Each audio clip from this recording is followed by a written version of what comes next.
मायके में आकर परिवार के साथ दीपावली का त्योहार मनाने का मजा ही कुछ और है ना भाभी?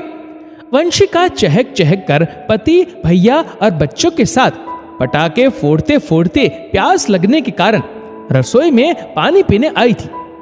बिल्कुल सही बात है जीजी।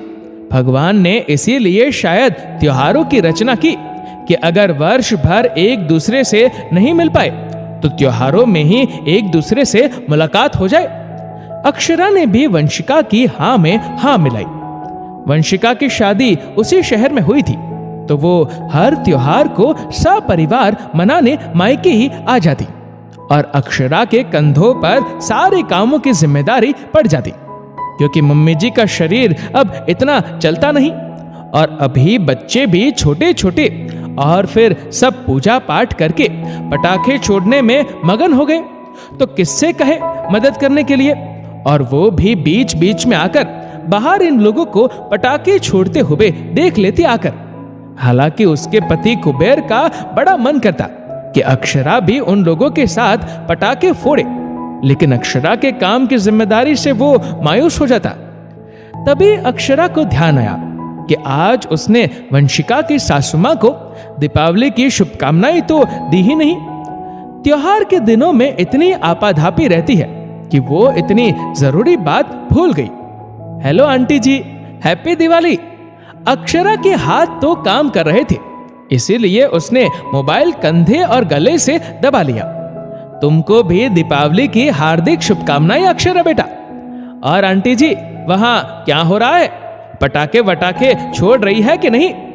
हो क्या रहा बेटा, चुपचाप बैठे हैं। वंशिका, रुपेश और बच्चे तो वहीं पर चले जाते हैं, लेकिन हमारा आंगन भरे त्योहार में सूना सूना हो जाता है। हम बूढ़ा बूढ़ी क्या पटाखे फोड़े। एक दो बार वंशिका से मना किया तो वंशिका नाराज हो गई, इसीलिए कहना छोड़ दिया। हो सकता है कि कभी हमारे आंगन में भी त्योहार की खुशियां खिलखिलाए। लेकिन बेटा, ये बात तुम वंशिका से मत कहना, वरना आकर के नाराज हो जाएगी, फिर मुझे अच्छा नहीं लगेगा। मोहिनी जी वंशिका को इकलौती बहू होने के कारण बहुत ज्यादा प्यार करती थी। ठीक है आंटी, फोन रखती हूँ, आप परेशान ना होइएगा। सही तो कह रही है आंटी। भरे त्योहार में घर के बहू बेटे और बच्चे बाहर चले जाए तो कितना सन्नाटा हो जाता है। और वो तो आज तक किसी त्योहार में मायके नहीं गई, क्योंकि मम्मी पापा ने साफ कह दिया था कि वैसे खूब आओ जाओ, लेकिन त्योहार अपनी ससुराल में ही सबके साथ मनाना। और अक्षरा ने उनकी बात गांठ बांध ली थी। लेकिन वंशिका तो हमेशा ही अपने सास ससुर को छोड़कर यहाँ पर आ जाती है, जो कि बिल्कुल गलत है। इस बार जब दीपावली आई और वंशिका का मायके में सबको शुभकामनाएं देने के लिए फोन आया और वंशिका ने सबसे बात करने के बाद अक्षरा से बात की। हैप्पी दिवाली भाभी, आपको भी दीपावली की हार्दिक शुभकामनाएं जीजी। फिर मिलते हैं भाभी शाम को।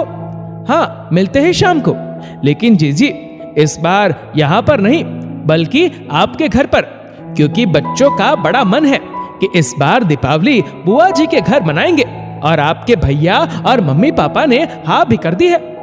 और वहां की पूजा क्या मम्मी पापा अकेले करेंगे? ये कैसे हो सकता है? हम लोग घर की पूजा संपन्न करके ही आपके घर के लिए निकलेंगे। भला मम्मी पापा को अकेले कैसे छोड़ सकते हैं इतने बड़े त्योहार में? अब तो वंशिका से कुछ बोलते ही नहीं बना। रात को सब लोग वंशिका के घर पर दीपावली का त्योहार पटाखे फोड़ फोड़ कर मना रहे थे और मोहिनी जी भी बीच बीच में हाथों में फुलझड़ी लेकर बच्चों के साथ बच्चों की तरह मुस्कुराते हुए मस्ती करने लगती। आज तो मेरे जीवन की सबसे खूबसूरत दीपावली है और आज तो मोहिनी जी के चेहरे पर कुछ अलग ही चमक थी। वो आंखों ही आंखों में अक्षरा का चेहरा देखते हुए बहुत धन्यवाद कर रही थी।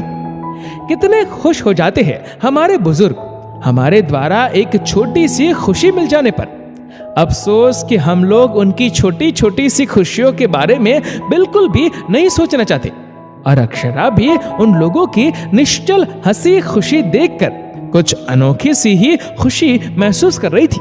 दोस्तों, इस वीडियो को लेकर आपकी क्या राय है नीचे कमेंट करके जरूर बताएगा। और अगर आपको वीडियो अच्छा लगा हो तो इस वीडियो को लाइक करेगा, शेयर करेगा ज्यादा से ज्यादा लोगों तक, और ऐसे ही और भी इंस्पिरेशनल वीडियोस के लिए सब्सक्राइब करें हमारे यूट्यूब चैनल को और फेसबुक पर फॉलो करें हमारे पेज को। धन्यवाद।